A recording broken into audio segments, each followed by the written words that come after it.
Si toi aussi t'es en guerre contre ton père, si toi aussi t'es en guerre contre un membre de ta famille, alors écoute ça. Quasiment toute ma vie, j'étais tellement en guerre contre mon père que j'ai grandi dans l'espoir de ne jamais lui ressembler en fait. Je suis désolé de te le dire. Je suis devenu pire que mon père. Parce qu'automatiquement, quand tu ne veux pas quelque chose, tu lui donnes autant d'énergie que si tu le voulais. Ok? L'univers, il fait pas la différence entre ce que tu veux et ce que tu ne veux pas. Il n'entend pas la négation. Donc si tu dis, je ne veux pas ressembler à mon père, l'univers, il entend, je veux ressembler à mon père. Et au final, ça se nourrit, ça prend de l'ampleur. Et tu deviens pire que ton père. Ce que je peux te conseiller, tout de suite, là maintenant, c'est de comprendre pourquoi tu veux pas ressembler à ton père.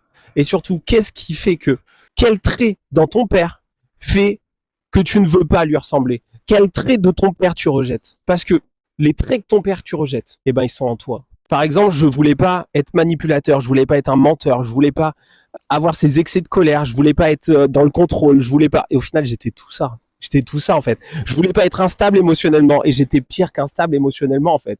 Tu me regardais, quelqu'un me disait t'es en colère, je disais non, je suis pas en colère. Mais si, en fait. Si, quand tu commences à aboyer comme ça, c'est que tu ressens de la colère en toi, en fait. Seulement à cette époque, je n'étais même pas capable de faire la différence entre ressentir de la colère et être la colère.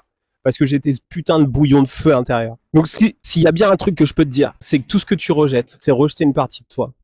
Fais la paix avec ces personnes, fais la paix avec toi. Accepte d'être ça. Parce que pour être heureux, faut savoir être malheureux. Pour être égoïste, on a besoin de savoir ce que c'est d'être généreux. Et tout fonctionne comme ça. Le chaud, le froid, le haut, le bas. A besoin de connaître toutes les extrêmes pour savoir toi, où est-ce que tu vas placer ton curseur. Par contre, on est tout dans la vie. Tu peux te dire, je ne suis pas ci, je ne suis pas ça. Moi, personnellement, je suis un gros connard. Et je l'accepte. Ce n'est que ma vérité. Je te la partage. T'en fais ce que t'en veux.